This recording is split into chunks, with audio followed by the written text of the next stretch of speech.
Ladies and gentlemen, good day and welcome to the Alkem Lab Q1 FY26 earnings conference call hosted by Motilal Oswal. As a reminder, all participant lines will be in the listen-only mode, and there will be an opportunity for you to ask questions after the presentation concludes.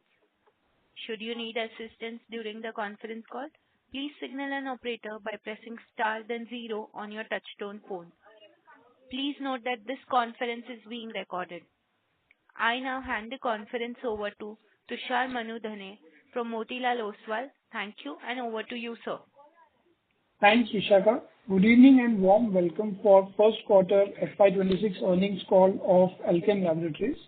From the management side, we have Dr. Vikas Gupta, CEO, Mr. Nitin Agarwal, CFO, and Ms. Purvi Shah, Head of Investor Relations. Over to you, Purvi. Thank you, Tushar. Good evening, everyone. We appreciate you joining us for our Q1 FY26 results call.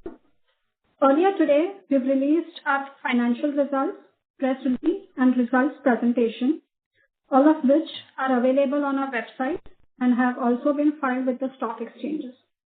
We hope you've had a chance to review them. Before we begin, please note that this call is being recorded and a transcript will be made available on our website shortly after the call concludes. Also, today's discussion may include certain forward-looking statements, so this should be viewed in the context of the risk and uncertainties associated with our business.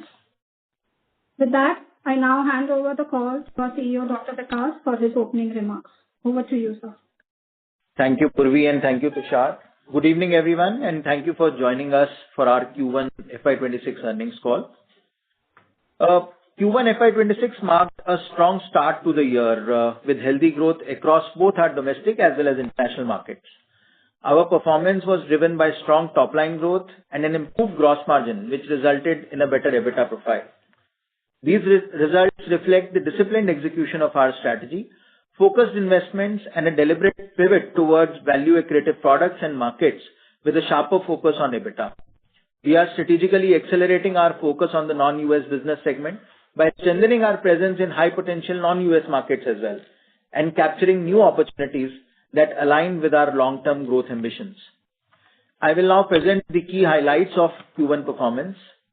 The total revenue from operations stood at rupees 33,711 million, with YOY growth of 11.2%. India sales at rupees 22,656 million, with a YOY growth of 12%. US business grew by 8.8% YOY to rupees 6,982 million. Non-US business revenue grew by 9.1% YOY to rupees 3,556 million. EBITDA grew by 21.4% YOY to rupees 7,391 million, resulting in an EBITDA margin of 21.9%. Net profit after minority interest was rupees 6,643 million, with a YOY growth of 21.8%.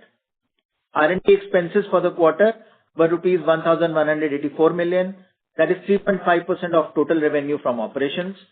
Our domestic revenue contributed 68.3% to the total sales in Q1 of FY26, up from 67.6% in Q1 FY25. According to IQVIA data, SSA data for Q1 FY26, the company registered a growth of 9.7% YOY compared to the IPM, outperforming the IPM by 120 basis points, which grew by 8.5%. We have outperformed the IPM across 7 key therapies, namely GI, which grew 1.6x, vitamins and minerals at 2.3x, pain grew at 1.4x of the respective market, anti-diabetics at 1.4x, neuro CNS at 1.2x, and respiratory 1.4x of the market. We achieved strong overall volume growth of 2.9%, outperforming the IPM volume growth of 1.5% by almost 140 basis points. This quarter marks the commencement of revenue generation from our Alkem MedTech initiative that we had started, and we are really confident of scaling up this business. I want to take this opportunity to sincerely thank our teams for their unwavering dedication and commitment to excellence. Their efforts continue to be the driving force behind our progress and resilience. With a strong foundation in place, we are well poised to capitalize on the opportunities that lie ahead. I remain confident in our strategy and optimistic about what the future holds for us. With that, let us now open the floor for questions. Thank you very much. We will now begin the question and answer session. Anyone who wishes to ask a question may press star and one on their touchtone telephone. If you wish to remove yourself from the question queue, you may press star and two. Participants are requested to use handsets while asking a question. Ladies and gentlemen, we will wait for a moment while the question queue assembles. The first question is from the line of Kunal Dhamesha from Macquarie. Please go ahead. Hi, can you hear me? Yeah, hi Kunal. We can hear you. Hi. Yeah, hi. Good evening and congratulations on the strong set of numbers. With the Q1 backdrop, given that we have done really well in terms of revenue growth and margins, would you like to update our FY26 guidance? Okay, so Kunal, the start has been very good to the year, but I would say at this stage it is just one quarter of the year that has gone by. So I find it a little too early to revise the guidance upward, but I can clearly tell you, if the year progresses the way, we are seeing for some more time, then definitely, we would overachieve on the guidance that we have given. But at this stage, I will stay with the guidance that we have issued, primarily because it has been just one quarter, that we have done. Though there are no one-offs in this, we do not see any reason for the performance to slow down, but still, since it is just one quarter of the year, that has happened, I would stay with the guidance. I would say the probability of us, whatever guidance we have given, getting there is much higher, backed on a strong start on the Q1. So that's my take on the overall guidance at this stage. Okay, thank you. Just a slightly more specific, we had guided for our R&D expenses to be around, I think, 5% of the revenue versus that we have done 3.5. So is it more lumpiness of the expenses or? I think it's more about phasing of the expenses. Our overall annual guidance has been within the range of 4.5 to 5%, and I stay put with that. And that is why I'm saying some of the coming quarters, we may have a higher expense in R&D, because if you see our filings trend as well, I think it's loaded more towards in Q4 we do the maximum filings. So that is the cycle which has been following as far as R&D spend is concerned. So we stay put with that guidance.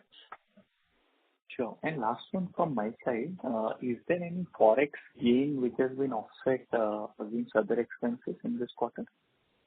No, so at overall level there was forex gain, so we reported under other income. If there is a loss, then that is reported under other expense. So in this quarter there was forex gain at the consolidated level, so it is reported under other expense. Okay. Sure, sir. Thank you and all the best. Thank you. Thanks.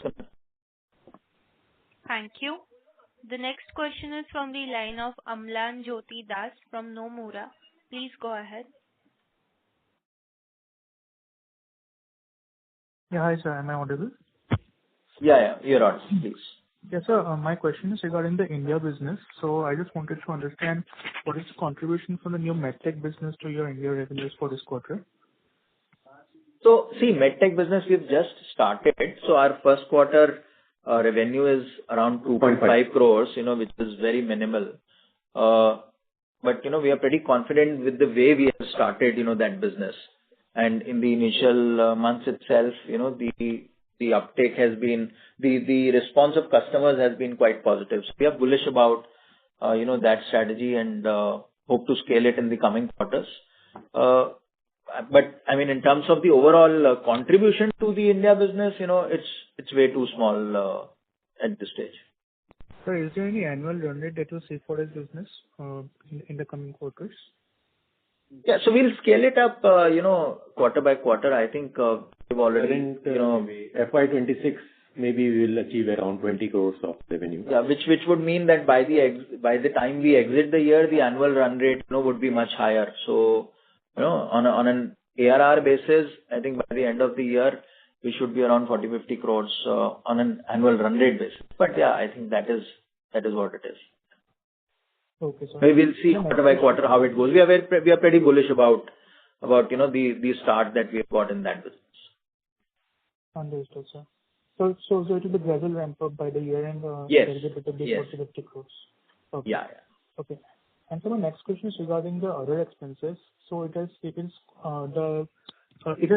declined QQ. So is it primarily because of the lower R&D expenses, or was there any other one-off in this quarter?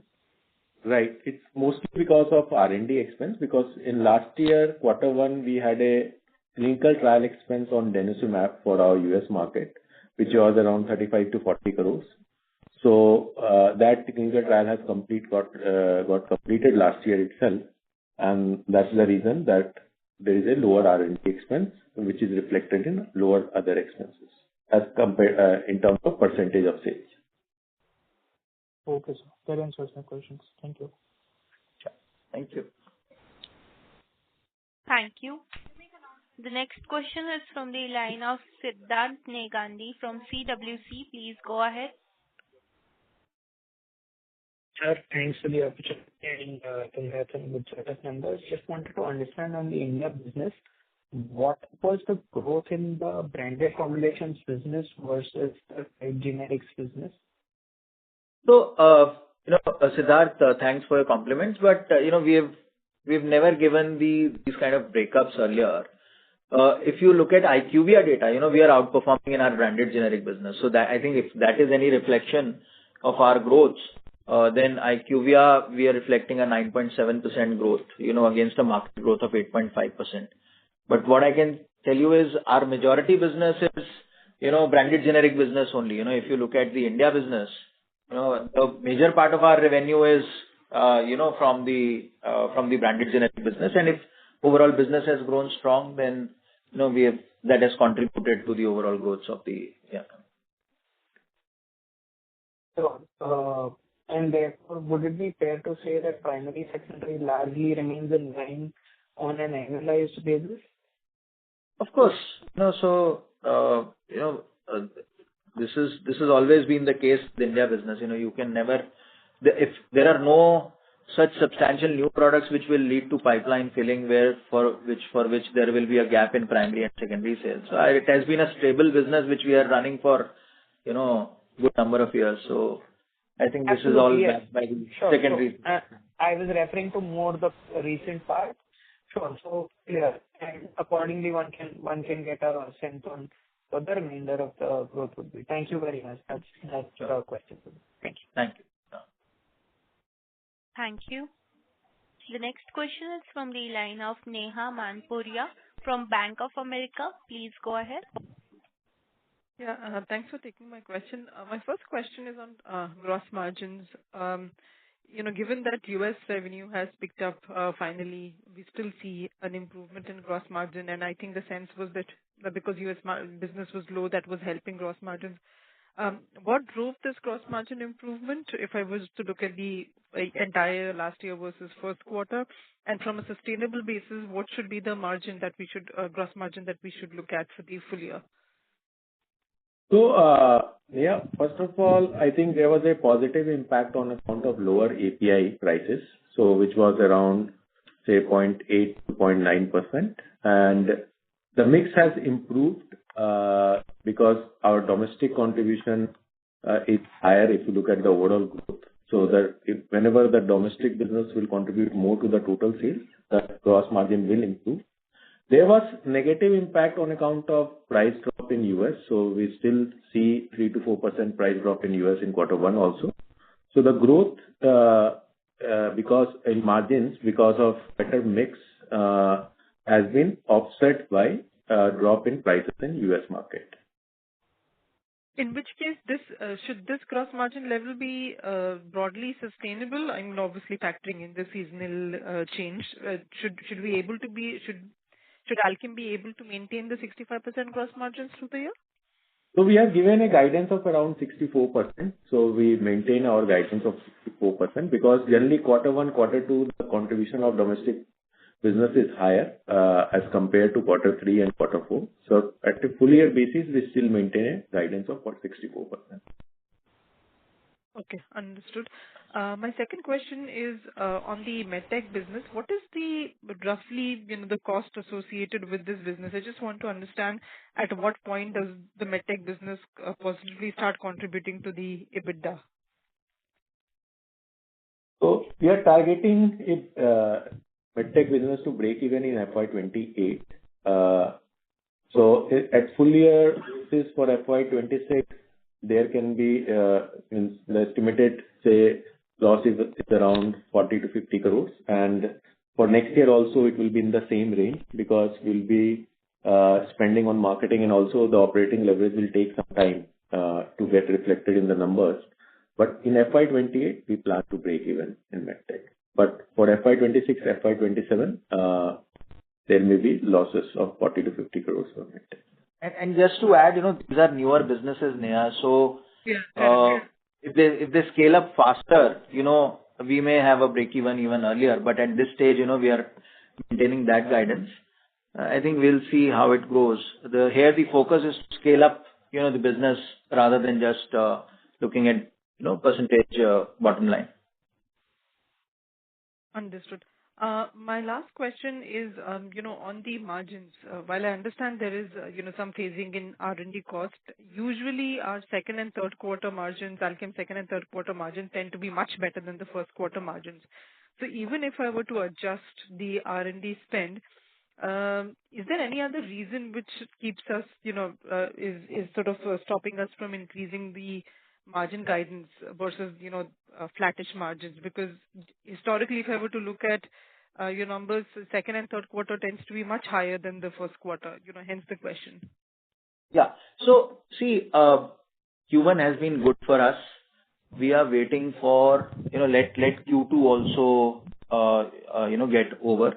We will have more clarity on, if there are any headwinds, that we are forcing in the near term, which might affect our business. At this stage, we do not have that visibility, and that's why we are staying put with the margin guidance that we have given. But as I mentioned, we are pretty bullish about our business, about our growth story. If these trends continue, then definitely, next quarter we will look at revising it further. Second point on the spends, that might come in Q3 and Q4. One is on the R&D spends, which are higher at, during that time. Second, as we mentioned, the, newer, initiatives that we have started, especially the US plant, on the biotech side, we may have some of the OpEx, that will come up, in Q3 and Q4, because that plant will get fully operational by Q3. We will start, getting operational from Q3 and may get fully operational by Q4. So in the light of those expenses that we foresee in Q3 or Q4, because of that, our margins may look, and that's why we are staying put with the guidance, for the overall year. But as I mentioned earlier also, if you exclude that, then on a, operational effectiveness basis, we are continuously improving, with every passing quarter, in terms of our, overall EBITDA profile.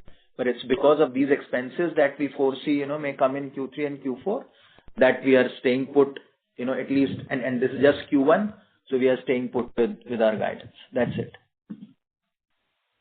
Got it. Just last question on the CDMO revenue, that starts coming through as well from the second half, or it would take some time for that, the CDMO revenue to start flowing through the P&L? It has started, on a very small scale now, as of now also. But that's more from, that's just, the lab. See, the CDMO revenue, as I mentioned, the facility will get, operational, say, by Q3. And by Q4, we should have the full operations and full revenue flowing in.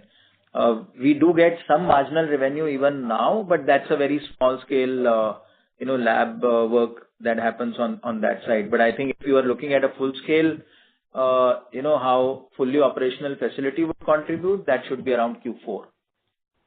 And the depreciation and all the operating costs will also be in the second half for the new facility that will be up and running.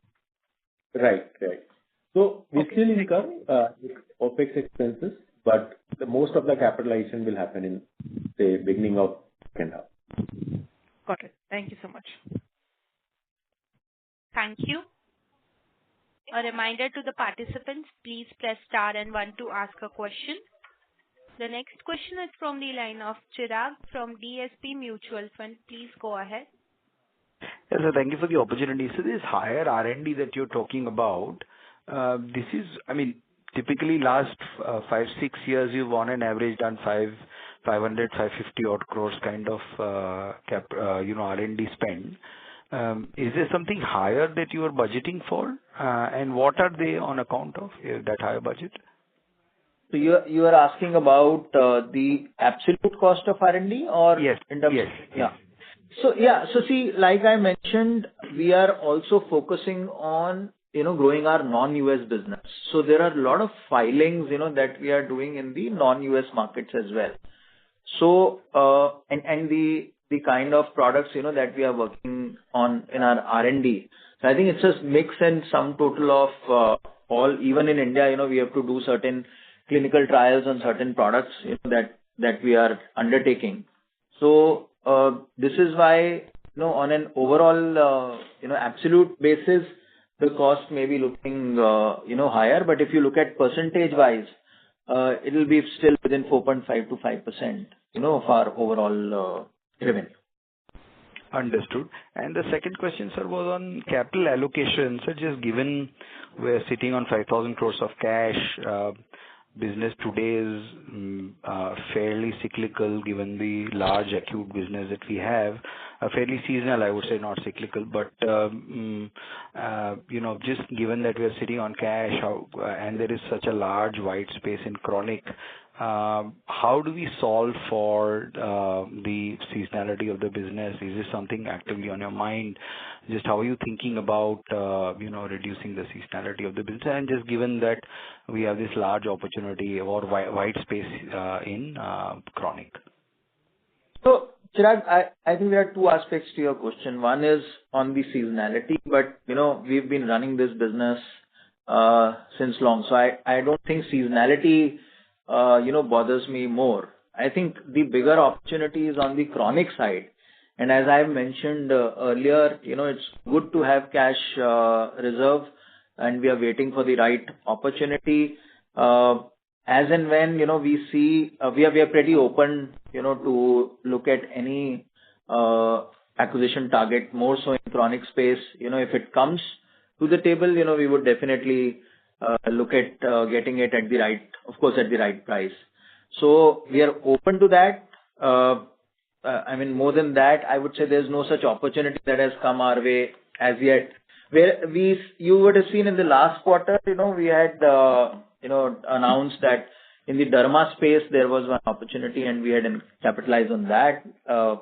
So as and when wherever there will be an opportunity for us to acquire and grow our chronic business, we would do that. But even otherwise, the growth from our chronic business is also very encouraging, which is the organic part of the story.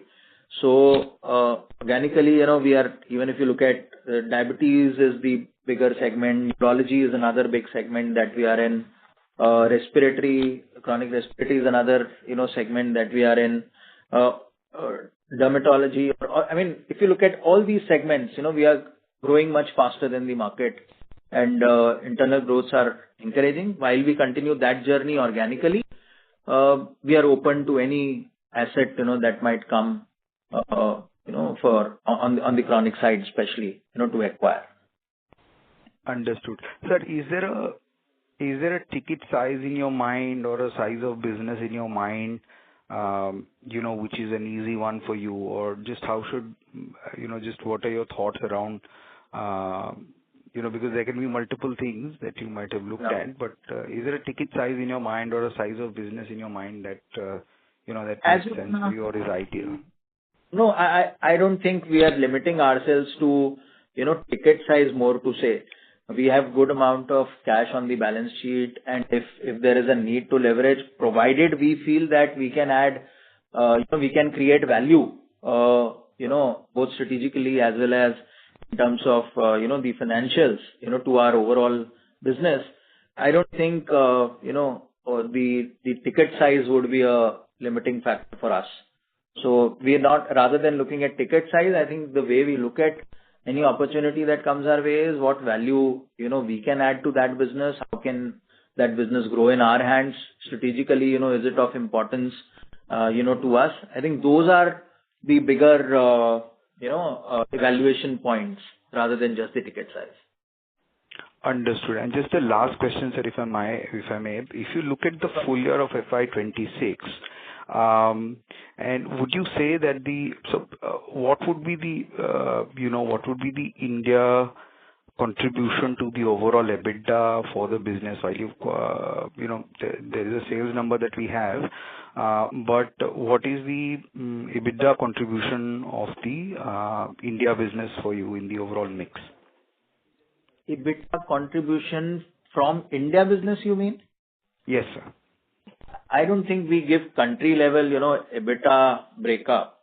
I can talk about, the growth numbers from India market. And I think, if Q1 trends have to be believed, I've always said that we will continue to grow, at least 100, 250 basis points faster than, how the market is growing. And I maintain, that as a trajectory. But I think at an EBITDA level, to break it up from country and stuff like that, I don't think, I'll be able to give that guidance at this stage. Let me ask the other way around, sir. Is the US business margin in line with the company average today, just given the scale where it is?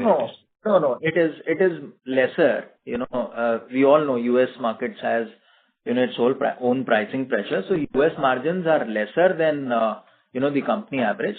But, I mean, sometimes there are certain opportunities, which are, high margin opportunities as well, especially in certain newer products. So, but overall international business, if you see, rather than looking at US business in isolation, if you look at the overall international business, there we have decent margins, especially on the non-US side, the margins are much higher. So if you look at, I think that is the ideal way to look at. So exports as a bucket total, will it be in line with company average margins, sir? In US and non-US put together? Total exports, I would say within the range of company margins. Not way off. But lower. Yeah, it depends on product mix, country mix, and this thing. If US contribution is higher, then marginally lower. If US contribution is lesser and has more and more, yeah. Understood, sir. So this is helpful. Thank you so much. Thanks. Thank you. The next question is from the line of Rashmi from Dolat Capital. Please go ahead. Yeah, thanks for the opportunity. This quarter we have seen a good in the US sales. So what is really driving this? And have you launched valsartan sacubitril in the US? And will this be the new base now in the subsequent quarters also, or you still maintain your mid-single digit US growth for full year? Yeah.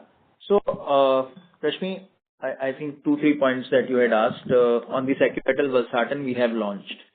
We have launched with everyone else, as far as the US business is concerned. On the your other part was on the growth from the US market. US market, like I said, has grown. The trends, the pricing trends continue over there. But what had happened is, like I said, we were battling with our supply chains and stock positions. At least, we are doing a lot better as far as that is concerned. So overall, I think our guidance was about mid-single digit kind of growth from US markets. I will maintain at least that growth. But looking at the trends, if everything remains favorable, we may even surpass that, but it will be too early. It has been, like I said, it's just one quarter, so I'm not, commenting on what's going to happen, especially with the geopolitical scenario and the tariff, discussions that are happening. I'm not too sure about, how US market will play. But yeah, if these trends continue the way we have seen it, we will have mid-single digit to a higher single digit kind of growth, from US market. And in case of tariffs, what will be your strategy going forward in case if it gets executed? Like, will you be ready to put the capex in the US, for the facility, or you would just focus on the non-other US markets? So I think tariff is a very hypothetical, question. We all are waiting for, what shape it takes. So I think anything that I comment will be very, very speculative, or, we will deal with it as and when it comes. My sense is that some part of the, costs that will get laid, we will be passing on to the consumer. And wherever, we will try and get more efficient in terms of getting, backward integrated, or we will look at, the other options that might be there in front of us. I think all of that, would depend on what kind of tariffs, when it comes, on whether it is product specific, whether it is, so there are a lot of issues to be seen. Once that tariff comes, I think we'll be more clear with what strategic interventions we will have to take.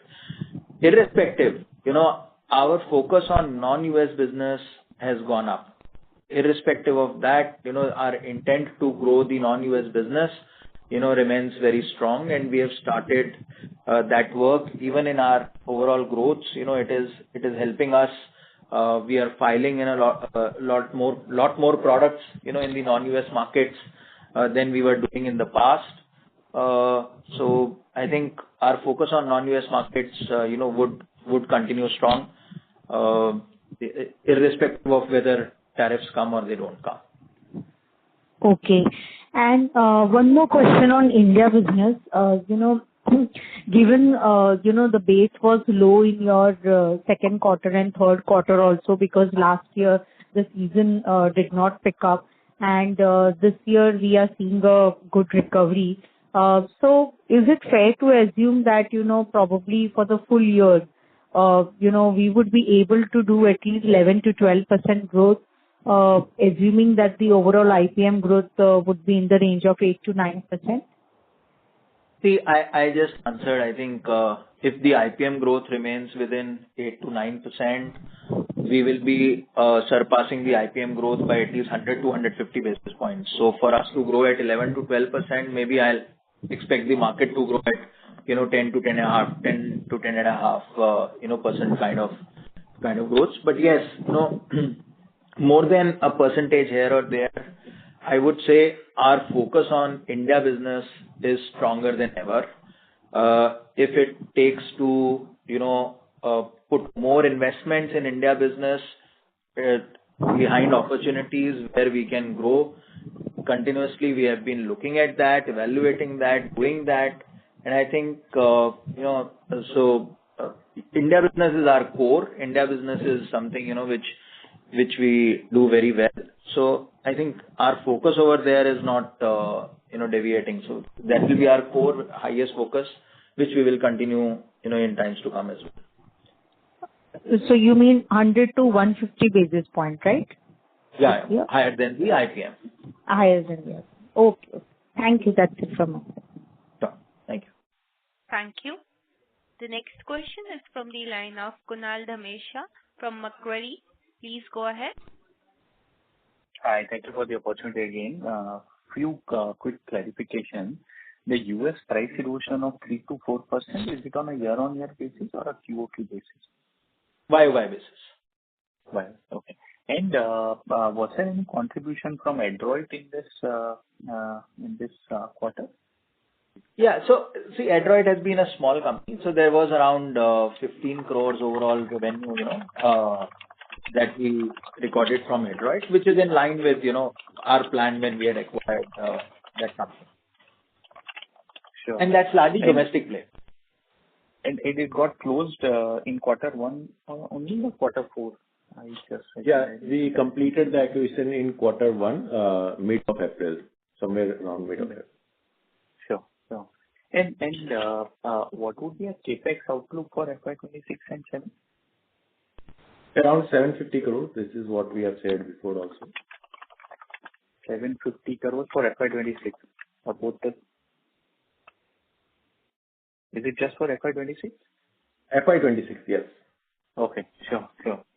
And one more, I would say broader question. When I see the company now versus, let's say, 3 years back, we now have, I would say, 4 distinct engines of growth. One is branded generic or the domestic market business or the pharma business, so to say. Then we have biosimilar business, which is basically going to fire maybe in the coming year. Then biologic CDMO business, and then lastly the medtech business. So how is the management bandwidth being allocated to these businesses? In terms of maximum importance to minimum importance? See, but amongst the management team, I guess the branded business, is our highest, contributor. So the maximum time, goes over there.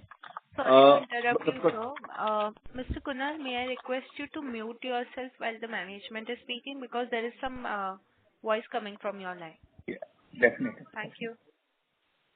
Yeah. So from a management bandwidth point of time, of course, the branded business takes, the maximum time, and for the right reasons, because that is our biggest contributor. Then I would say the CDMO business and the biosimilars business, that takes that takes even the other chunk of the business of the management bandwidth. For the medtech business, we have one of the leaders, Kaustubh, who manages the medtech business. So I think he dedicates maximum time over there. But from an overall management bandwidth point of view, of course, it's the smallest business. It takes whatever time is due to it, the management gives it. But we have a dedicated person, who looks at scaling up that business. So I think that's how we have divided the time responsibility in us. Sure. And so then the capital allocation question between these 4 businesses, how does how do you view the pecking order there in terms of the cash that we have on the balance sheet? Where do you want to deploy more from this 4 levers? So again, the largest capital, is put behind the branded, business itself. But, it's not a very capital intensive business, so to say. So, there's no, in terms of, if your question is more about the capex, etc., I think the largest capex at this stage is going behind the biotech and the CDMO opportunity, because that business needs that kind of capital. But that doesn't mean that we reduce investments in our core business, which is our largest branded generic business. Whenever there is a need for capital to be deployed, on that part of the business, that of course remains our biggest priority, and we continue to do that whenever there is a requirement to be done for the largest branded business. But I would say at this stage, the maximum capital is getting deployed behind this future opportunity of CDMO for this year. For this year. Last year. Yeah. Maybe the picture may change. Will change in the coming years, because this is a plant that we are setting up, so it needed that kind of support. That's why we are going with that business right now. And sir, last one from my side. Between these 4 levers, where do you see maximum return on capital employed or ROI? I'm sure it's a branded business, right? But let's say between the 3 others, where do you see the most accretive to the return on the capital employed? Yeah. If you see, our ROCE profile, our ROCE is also improved, over a period of time in last 2 to 3 years. So whatever capital we are employing, I think overall it is in line with the overall ROCE, that we have as an organization. But of course, the branded business is a much higher, ROCE business. But there, I guess, we have an engine running full steam, so there is no major requirement in terms of, putting up specific capital, so to say, and that's why the ROCE is, much higher over there.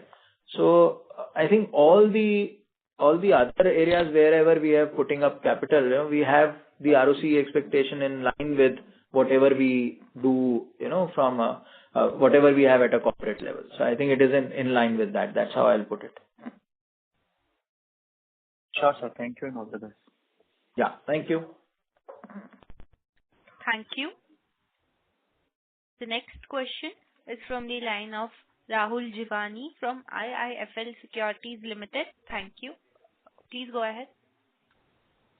Thank you for taking my question, sir. So this 12% growth which we saw in the India portfolio this quarter, can you call out what was the organic growth in the business, given that we had some asset acquisition? So you called out Adroit contributed 15 crore. There was Bombay Ortho as well. So if you can just call out this organic and inorganic piece for the India business. I think those are the only two inorganic, numbers, which is very small, which is not, I think 0.4 to 0.5% is something, that would have come from that inorganic piece. Otherwise, the growth is largely organic one. Okay, sure, sir. Thank you. And sir, in terms of, let's say, your comment that the focus is largely on branded business in India and scaling up the non-US exports piece. So given the focus on these businesses, what is the kind of EBITDA margin trajectory, let's say you envisage for the overall business 3 to 4 years down the line? So just some clarity there would be helpful. Rahul, I think, I've always maintained if you look at operationally, we would continue to improve, at least say a 1% kind of improvement on the overall margin profile every year, right? So till the time, at least we get into, say, mid-20s, kind of level.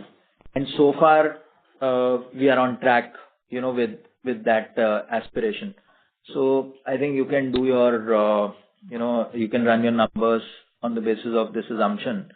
That is what we have maintained, and that is what we are seeing, also happening at least over the last 2 years.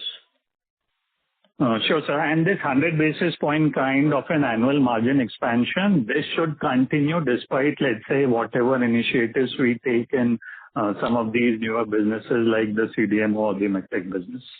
No, let me clarify. So, like I said, this is keeping the new opportunities aside. But even if you will look at our this year's guidance had been, 19.5% within that range, 19 to 20%. That was because operationally we might improve, by a percentage, but, there are certain OPEX that might be consumed, by these newer initiatives that we would take. But I think full blown, once these initiatives also start contributing, you will start seeing it in the overall numbers as well. So that's how, I'll put it. Which would then be from FY28, given that the drag from these businesses should not be there FY28 onwards. Yeah. I think that's a fair fair assumption to assume. Yeah. Sure, sir. That's it from my side. Bye. Yeah. Sure, sir. Thank you. That's it from my side. Thank you. Thank you. Thank you. The next question is from the line of Sandeep from Clindus. Please go ahead. Hello, sir. Thank you for taking the question. Can you provide some insights on when do you plan to submit enzymes denosumab biosimilars in the US?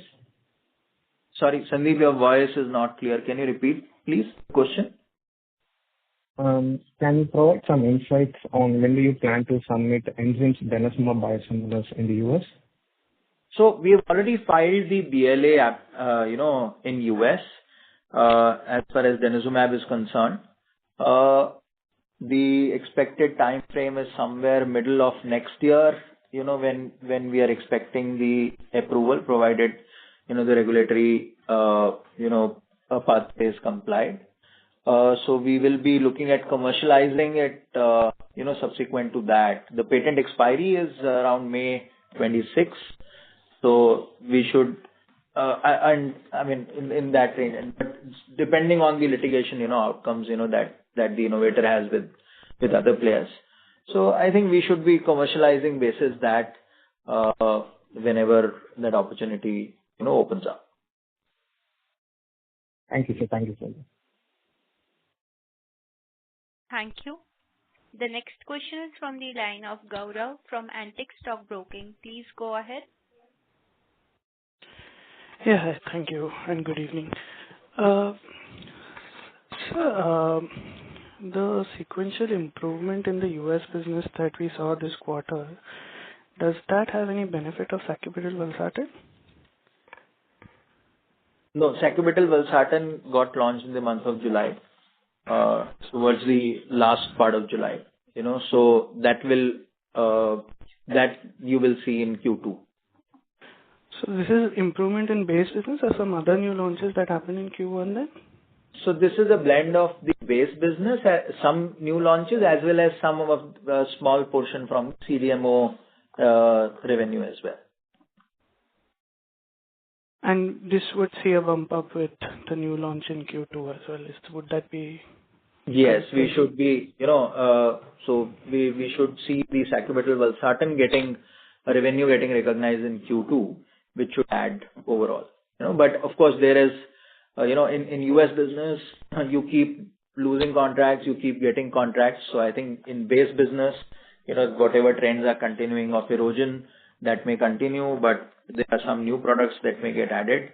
So that's a part and parcel of the game. Yeah. Got it. No, thank you. Staying on the US, for Deno, we would have filed for both Prolia and Xgeva, right? And this front-end commercialization, we would be investing in the assets and it will be through Alkem's front-end only, right? So we will choose the go-to market, closer to, our approval.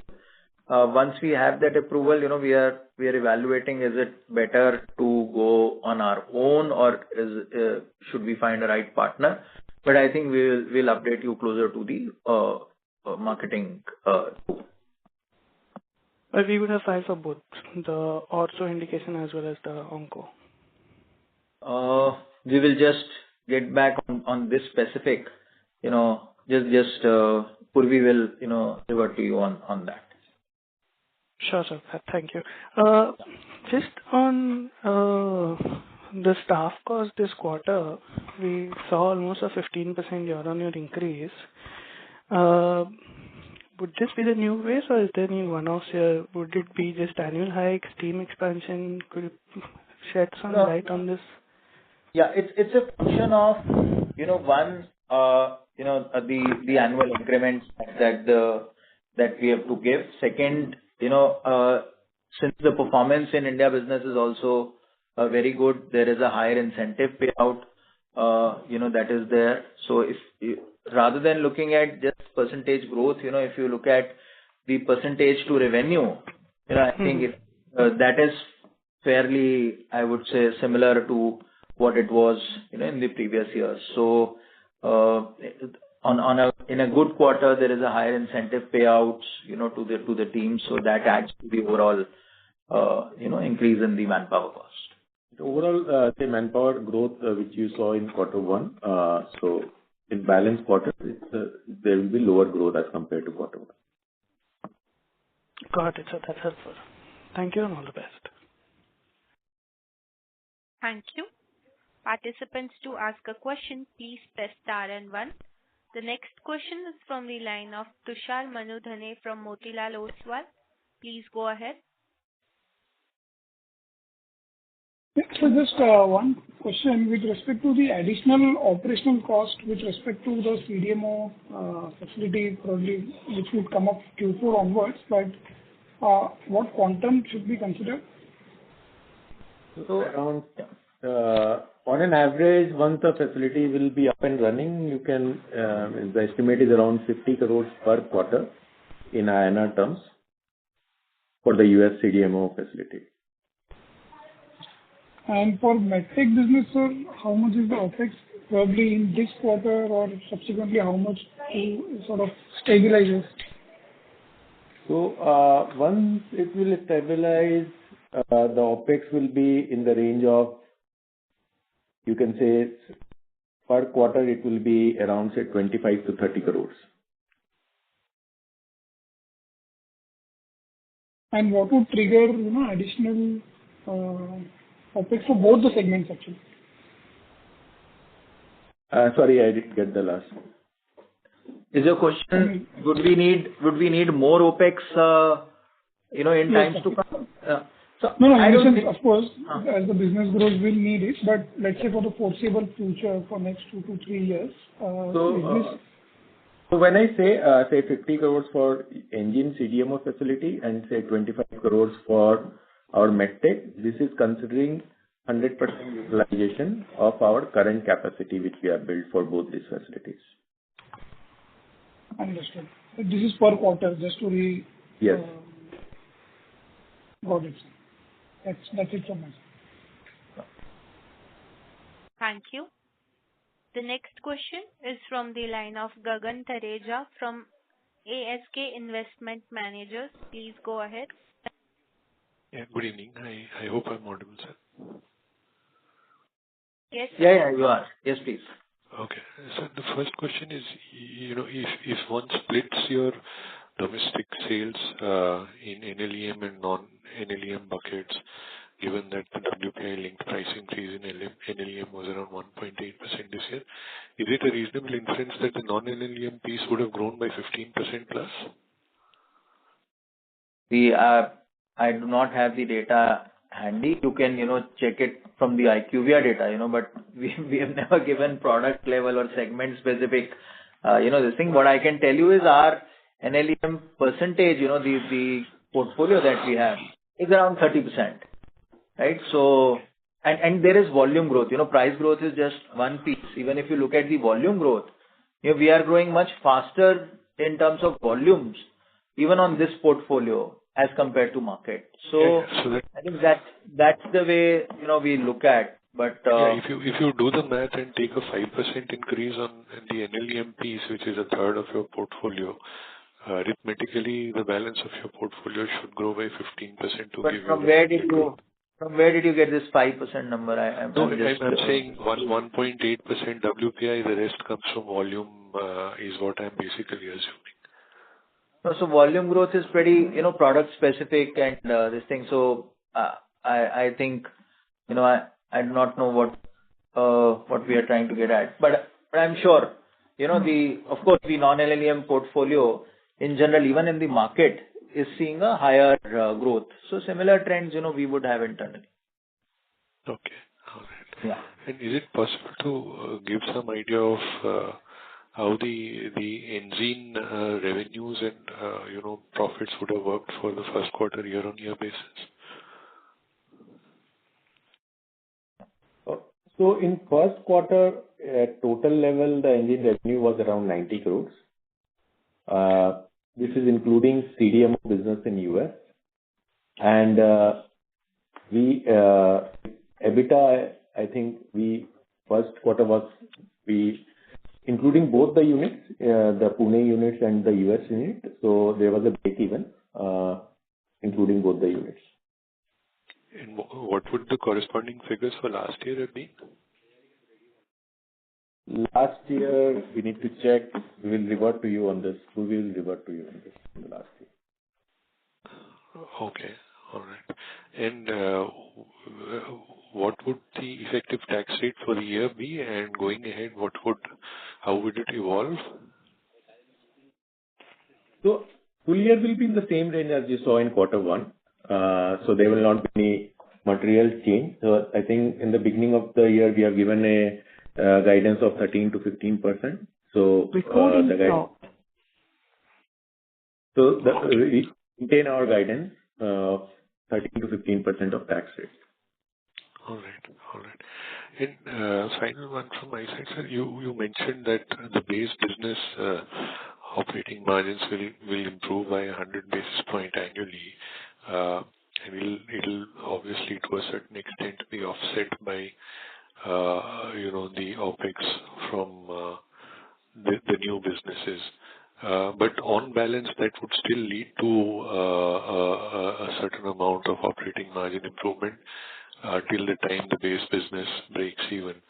Is it possible to give some, broad band of perhaps, basis point number over which you believe the net operating margin improvement could come in? So I think, Gagan, like I mentioned some time back, it is usually we will look at improving, within the range of 100 basis points. Now, depends on, how our new initiatives get scaled up. Sometimes, so I think whatever gets offset, our estimate is that will get for this year will get offset by the operational expenditures on those sides. That's why our guidance of around 19.5% initially, which was there, which as of now I'm staying put, and will wait for, 1 or 2 more quarters to really revise it upwards, if at all. So, but I think irrespective, rather than chasing a number over there, we are pretty confident of the initiatives that we have taken internally, the kind of focus that we have brought in on our core businesses. And their growth will continue to add to, the overall, margin expansion as well. So I would refrain from putting a number to it, but I mean, this is the guidance that I'll stand put with. Okay. All right, sir. Thank you and wish you all the best. Thank you. Thanks. Thank you. The next question is from the line of Dr. Neha Kharodia from Abacus. Please go ahead. Yeah, hi. Thanks for the opportunity and congratulations on the great set of numbers. So I've got 2 questions. Yeah. So I've got 2 questions. One is the line from the participant has been dropped. Ladies and gentlemen, as there are no further questions, I now hand the conference over to the management for closing comments.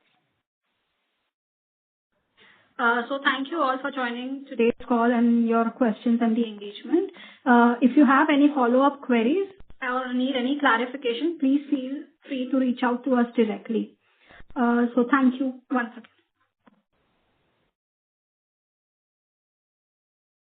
Thank you, ladies and gentlemen. On behalf of Motilal Oswal and Alkem Lab, that concludes this conference. Thank you for joining us, and you may now disconnect your lines.